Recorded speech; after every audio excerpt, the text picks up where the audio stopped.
Yeah, VP. The panel seems to be pretty heavily towards them. They're a quality team. I know you were saying, Mark, we were kind of discussing a little bit during the draft as well, like with this lineup, like, oh my god, that's gonna go again. Double Man goes up, and Jakiro takes the fall. Solo's gonna Warcry up. They have extra control. They do, thanks to the help of Roger. We were saying in the draft, there's no real physical damage output save for this hero, and the longer it takes him to get birds, the longer it takes EHOME to actually apply any real pressure onto objectives. Oh my god, they're just trying to really beat into the ET. The double stuns keep them controlled up really nicely, but they need a little bit more follow-up damage. ET has to put out another spirit, lost that high movement speed, but the Treants blocking him up from Pasha. Roger, however, he's in a little bit of trouble, gonna burn to the breathe fire. The dual breath, I mean, of Innocence. And Visage. Okay. He's dead. Again, yeah, cannot back out. Yep, had to abandon the off lane, but nope, here he comes with a big smoke. And this is the advantage of having a Jug in the top lane, though. He is level 9, almost 10. This Visage, still just 5. This is a sure kill if they land this stun. They were just out of range of the Observed Ward 2 with the TP in and the smoke, but Visage a little bit further off to the side. Jakiro, Ice passed out, but that's why Juggernaut has spin. Immunity is able to just move through this, and ET with a stomp. He gets to sleep over on this Ven, who has a Storm Bolt in 2 seconds time with the stick charges, but it's Roger and the support from EHOME that's all rotated in, including Faith Beyond. Omnislash should be completely tanked up because he's already got a full Crimson Guard. Ramsey's just no damage. Solar can create so much space, however, but 5 heroes move forward, and damn with the surge, they cannot escape the OD. In banishment up in the Darkseer wall, Ramses will fall, and EHOME all hold hands together and wrap VP around the maypole. They just got 4 bounty runes as well. Yep. Like, they may lose, they just profit for it. Pasha, OD imprisonment. There's just a simple ET spirit into no stop. ult on Medusa, At the same time, around the shrine, you can have an extra battle. The stun out from Solo. Omnislash kicking through on top of the familiars only really now. They have to drop to the ground, but it's all on cooldown. They just drop the Eclipse. 2 heroes there for Virtus.Pro. No one's practically out of mana, so they banish up one, and then the jump around the tree lines. They want no one, but they also want Ramses, and they'll claim both cores. The Ice Path makes the impenetrable wall. A double kill for ASD. And Virtus.Pro are being run over by EHOME. This is the push they're going to need to execute on to win this game, because really, if they don't get a Rax here, who knows what will happen. Well, they're already jumping in. OD's looking for his target. It's going to be this Vem with the Grave Shield slow down. The Darkseer wall not going to be as effective as Faith Beyond probably wanted to be, but it may be when Medusa TP's right on top of it, turns the Stone Gaze, trying to force EHOME to retreat, while ASD is isolated by himself. That's why he imprisons, looking for his blink away to safety. No, he's actually being stunned up and controlled. EHOME, how hard have you overpushed this one right now? No one has kept everyone else from EHOME occupied.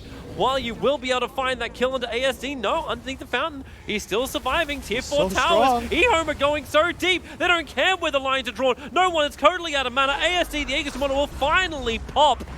But so does the Medusa. Buybacks a bubble, and she'll have to expend it, and they look for more into the engagement. Start stealing all this intelligence once again for ASD. Get rid of the silence. They finally broke through the tier 3 tower, but VP, they want to catch anyone else from EHOME retreating. Faith Beyond's don't want to be caught out. They have the tree cut out so the path is clear.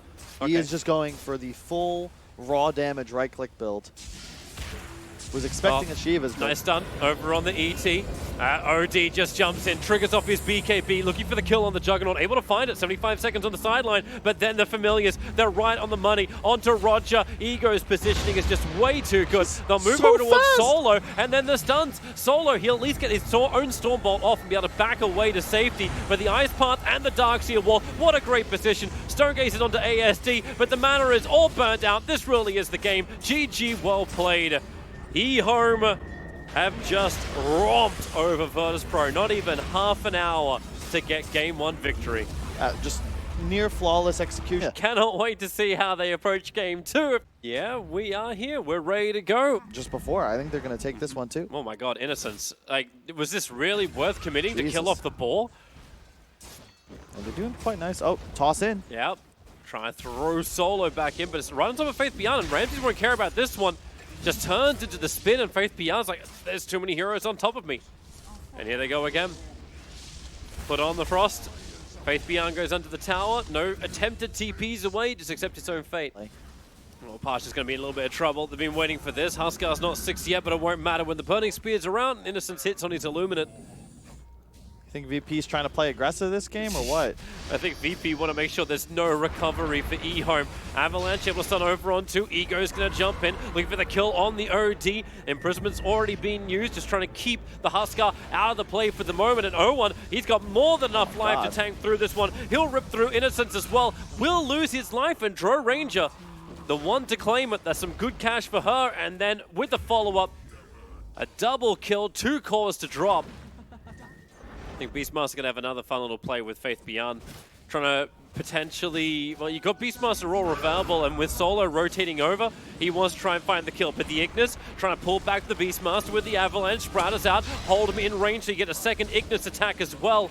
So Nature's Prophet will lose his life.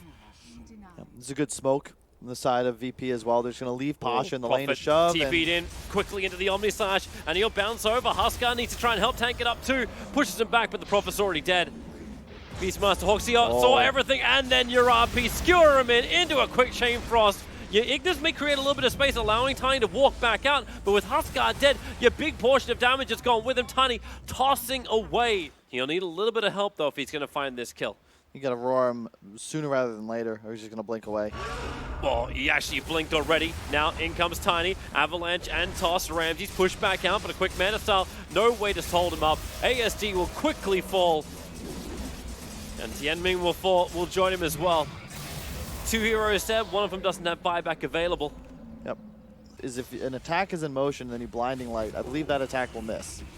ASD's found his target, looking to try and kill off Lich. This will be a big one if they can claim it for the fight, but no blinding light actually pushes Lich up the hill, so Beastmaster gets Aurora over on the Connell, while OD just BKBs and takes care of both the Tiny and then into the Huskar. You can Prophet Sprout up all you want. Lich will buy back. They want to have this kill. Faith Beyond the Ghost Edge protecting him from Ramsey's Omnislash. But OD Imprisonment, they just wait around him. Yeah. And there it is. Prophet down for 70 seconds, and EHOME, no, it's done. 23 minutes in. The Brist is quite good against the Tide, though, 1v1. You can definitely play that lane. Okay. Because Tide and Jug are not traditionally heroes that are very good against an anti-mage. I just don't know how I feel about it. Ramsey's able to claim that top rune, still on the run out. He's got a lot of core stacks on him. There's 4, that make that 5. And a couple more sprays through the work, so Solo has to start the body block up. No other choice, but it's that bonus damage you're getting from the burning arrows that's just coming in from the Clinks that does so much work. Solo will fall. Get a certain level and then just farm the jungle unaccosted. Clinks and other Invis heroes do a great job of scouting them out, finding stacks, potentially setting up ganks. It's really effective, especially when you consider that their other support is a Lion, who we can see Innocence wrapping all the way around mid. That's such a long wrap. The Courier's coming in for the mid lane, trying to bring extra items to no one but the Searing Arrows. Stun. This was meant to be Virtus.Pro being aggressive. Roger, he already rotated around the side. Blinding Light will push him back. Roger's got some movement speed. And thanks to the pushback on both Innocence and the Clinks, they just can't keep up. But okay, pick them up, and Searing Arrows, what a nice haste rune to have. Play around the edges. And now there's trouble for the Clinks. No ability to go invis. You go up the hill. The Illuminate spam will be able to get the kill. And then Solo running very low on mana. One more attack will do the job, but then he's got support troubles. Innocence can't stay with him. A blink up. The Mystic Snake will follow ASD up towards the shrine. They'll burn it, but wait, no! Just a quick healing ward up. But no Tiny went top, so there's no support there. They pick up the Clinks. Roger moving around the vision, and now perfect dusting up. He knew exactly what was going to happen in this scenario. Ramsey cannot be controlled once he spins. The Feybolt damage is enough. And Clinks is not a tanky hero. Not with that Death Pact. And even for the runes, Innocence just gets Omnislash down. Like the normal miz, which is this Yules into Axe. No one in trouble. Double invis. They have the skeleton army ready. Right on top of him, and yep, there it comes down. They're all going to focus onto no one. Tries to get away, and maybe the Ignis buys that space. No one turns around quickly, and that's the reason why. Patra's there, clips on 2 for the Ravage. Clinks wants to get away to safety. It will not happen. Roger's there to lend the Feybolt and find himself yet another kill. Until he dies to Faith Beyond. Jump forward. Good tree toss, combining with the Mana Void. One more attack from ASD will do it. He's got a blink off cooldown in 1 second time. Solo, he actually tries to juke it, but the range of the blades is enough of ASD. Well, because you go from a kill on Ramses and taking his streak to giving away your tinies and a tier 1 bottom. Innocent soul, boy! He just got hit by the set of Prowlers. They'll have enough control now to kill off Ramses, but Innocence will lose his own life for it. And it's going to be the Clinks who gets 807 gold for that kill. But the thing is, you lose nothing as Ramses. You look at his unreliable gold, it's ticking all the way back up from 0 because he purchased that Demon Edge just before he went down. And that was even without the double damage rune sitting in top river.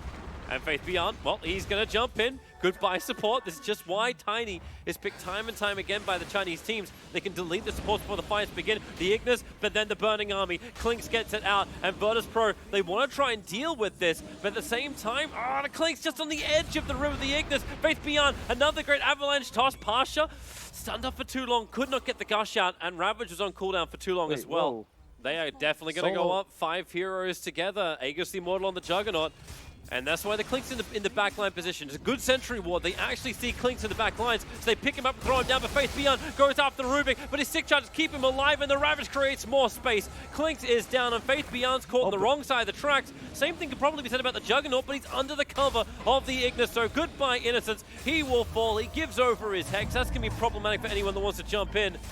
The Ignis will finally wear out. Now remember, ASD is not joining this fight. He's pushing the bottom tower instead. Clinks tries to put the defense up with the Burning Army, but the Avalanche toss combo. Roger dies so much, and the damage on the Ramses is high enough that Ego can keep the pressure up, chasing after Virtus.Pro. Faith Beyond has no more mana to keep the chase going, but bottom lane, Anti-Mage has not stopped yet. Now he will. Now he'll back up.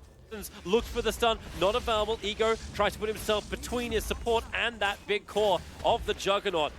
The range racks already down, and Anti-Mage, he's pushing high ground once again. If they can keep their melee racks alive right now, EHOME will be very happy. The cool sprays are starting to stack up, and the backlines, there's your jump in. The Burning Army does the work as Rubik will fall. The melee racks has gone down, but now into the Omni Slash. Bristleback pulls Juggernaut in very, very deep, but then he also TPs away during the middle of his Omni Slash.